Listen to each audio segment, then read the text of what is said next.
Maslow Project. I started working with homeless kids in Medford about 10 years ago, right out of college.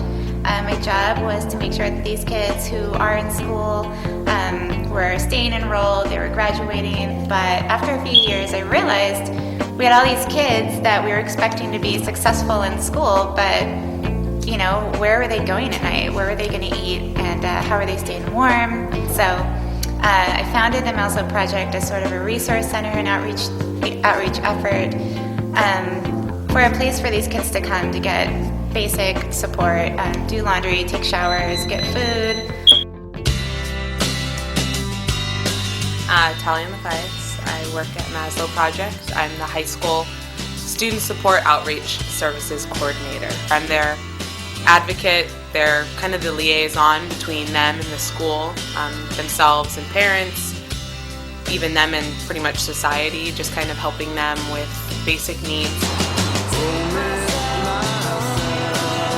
So I am shopping for kind of basic need items, not so much food, but mainly just clothes today. So got some maternity clothes shopping for a pregnant teen, and then just a bunch of high school kids who are in need of like their shirts and pants and the things that we all need, especially when we're going to high school. I had a kid the other day tell me, like, I'm really picky about the clothes, you know, because I said, well, let's get you some clothes. And he's like, well, I'm really picky. I have to go with you. And I'm like, that's fine. He's like, I'm already in this situation. He's like, the last thing I need is for people to make fun of me.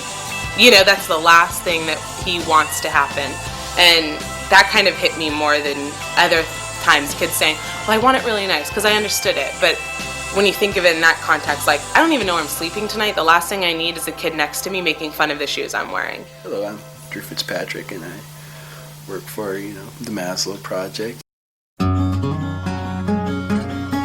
When I was a at-risk youth, some people stepped out and really mentored me along the way, and I know that I probably wouldn't even be alive if it wasn't for them.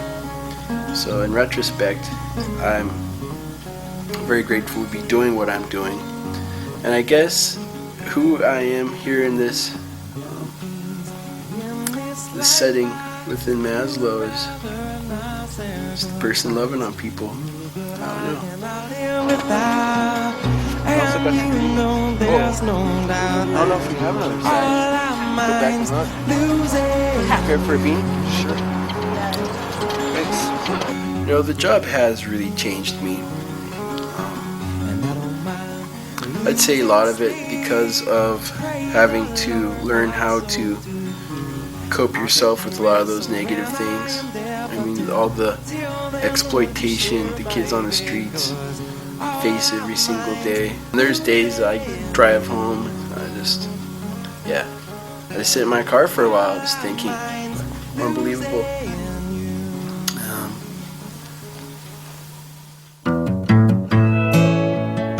The ability to be a social worker kind of means that you have to have the sort of boundaries in which you can empathize and you can feel, and it motivates you to do something, and at the same time you realize that unless you can take care of yourself, you will be of no great benefit to anybody else.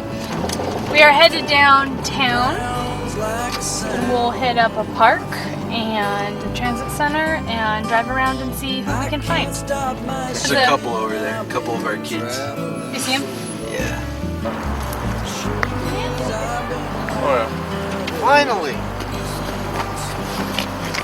Oh, we were just talking about that. Really? Did you guys stay in the car last night, or? Yeah, They did. we slept in it last night. They've got a car and that's great, but it's not legit, It's the title isn't transferred, they don't have insurance. She's pregnant. Sleeping in there. She's pregnant. She's quite a bit far along. What is she? 7 months now? I guess at least 7. Yeah. How long will this take? Because I don't have that long. Oh, I know. You have to be back by 4, right? To get your bus. I'm probably either going with Clinton or parents stepping. Oh, you're not going home tonight? I called my mom. That's why I used to call. What about school tomorrow? I'm switching schools, so I'm not in school right now. When's the last time you went to school? Friday probably, I think. Really? Yeah. Okay, so today is Wednesday. I heard about Maslow through my friends John and Alex and them from the park. Maslow is helping me because sometimes when I'm really hungry or need clothes or something, then I can get it. I just got this jacket here. It's a really nice jacket. She lives in rural Oregon, so it's hard for her to get back and forth, so she's really connected to the Street family in Medford. She's young, like she's 15 years old, so she doesn't always go home. They live in, her family seems to live in poverty, and I mean, for some of her wishes, she asked for dog food for Christmas.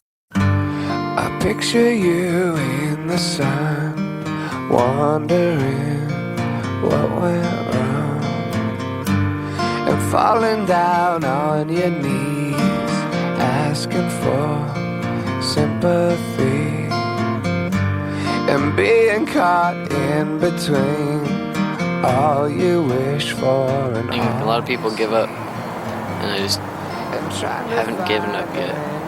I mean, like, if I gave up, then I'd never get to work on computers like I wanted to. I'd just be stuck in the same old loop for years and years and years, and I'd end up like some of these 50-year-old bums that drink beer all day, and that's all they know how to do now. It's because they started out like me, and then they just gave up on it. We've got kids who have found themselves sort of on their own, either sleeping outside or sort of finding street families as young as like 14, sometimes even 13 years old. Those are the ones that just sort of blows my mind, that they still have it together enough that they're going to school or they're working, just taking care of those daily activities that normally parents take care of for them. It's pretty remarkable, actually. So if they're worried about, you know, how am I going to eat? Where am I staying tonight? Am I going to be safe? Yeah, it makes it hard for them to prioritize and make school first, and which is kind of why we have Maslow, you know, that whole hierarchy of needs. What we kind of do at Maslow is act as a surrogate family in a way. It's a place where they can check in, they can get some feedback, some positive reinforcement when they are doing well, they are going to school. They get a sense of family, you know, people care about them. I've had mothers come and tell me that I'm the most important thing in their kid's life. And I could probably talk about these things all day long, which is nice. We will make some shelter.